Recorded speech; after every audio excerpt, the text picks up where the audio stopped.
We recently talked about how they added a status page to the SafeMoon.net website, and it's been a little bit more touched on now by a member of the SafeMoon team, which is going to raise a lot of eyebrows. And it got me thinking. I'm connecting some dots. I have a theory, and I want to share it with you, and I would love to get your opinion on what you think of this idea. Before I do get into that, I want to say a quick special shout out thank you to our Patreon supporters. A double shout out thank you to Xavier Zamora, Victor, Troy Smothers, and 1010 Buns for being higher level patrons. You could join for as little as $1 a month. There is a link in the description, and I do put your name up on that board, and that goes up on all my videos.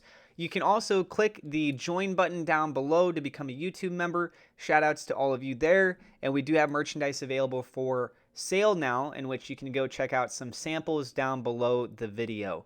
Please keep in mind, I am not a financial advisor. This is not financial advice. Everything I'm sharing is my own opinion. It's my own research. I highly encourage you to go do your own research. With that being said, let's go ahead and dive right into the news, or get right into the news, or whatever you want to phrase it as. We're going to talk about the news.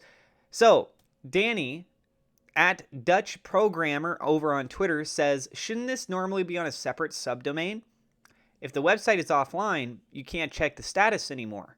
Still, a good improvement, which every tech company should have.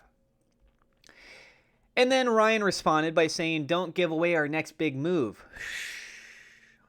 Okay, what could be their next big move? He didn't say move, he said big move. Let's understand the context of what it is that they're saying here. If you normally would have it on a different website, that would suggest that based on his reaction, there's probably going to be two websites. Well, what would constitute them having a second website? It would be for other separate features. For example, it could be pertaining over to what I think is very likely, the SafeMoon exchange. It could also be pertaining to an NFT marketplace. There's a lot of different options that are going out there, especially if you're dealing with e-commerce type things. The SafeMoon merch store has not been up yet. That used to be a subdomain of the SafeMoon.net. But if you ask me, I think that when SafeMoon.com was purchased, hopefully they were the ones that acquired that, and the SafeMoon exchange might just simply be SafeMoon.com. I think it's perfectly fine if they name it that. They don't necessarily have to go off and name it some other thing. It all fits with under the SafeMoon ecosystem, and you have the branding, the marketing that's already tied to SafeMoon. Just look at the billboards, for example, over in Times Square. From my understanding, they can make updates on those, so if they wanted to adjust some things and mention like a different name for the exchange, like from the makers of the SafeMoon token comes Safe Exchange, or whatever you call it. Like, that's a possibility, don't get me wrong.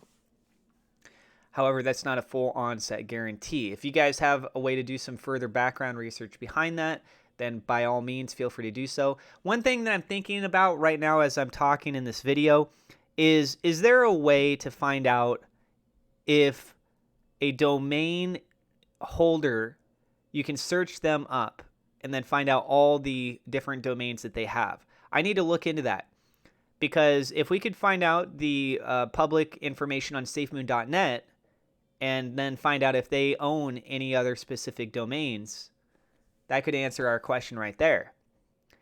That's if that's public information. So I'm going to try and look into that. If you guys want to look into that and let me know, tag me on Twitter. I'm on Twitter at CryptoAtlasYT, or send me a DM, something like that. I still got to go through my DMs.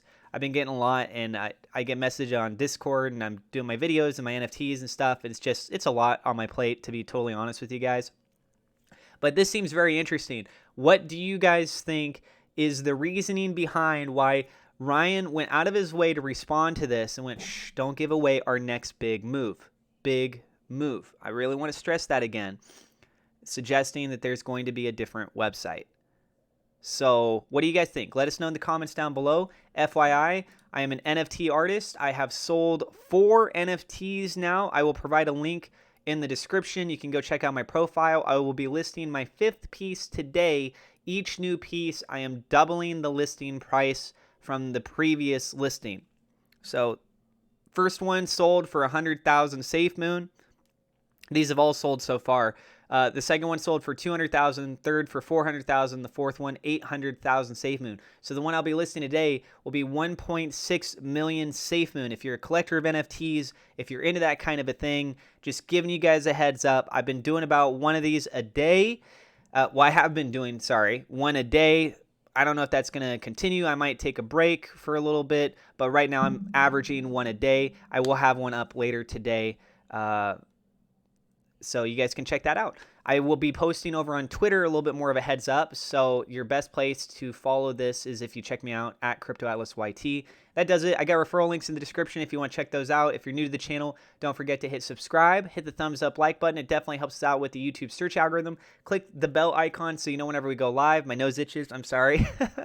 Thank you guys so much. God bless, and I will see you in the next episode.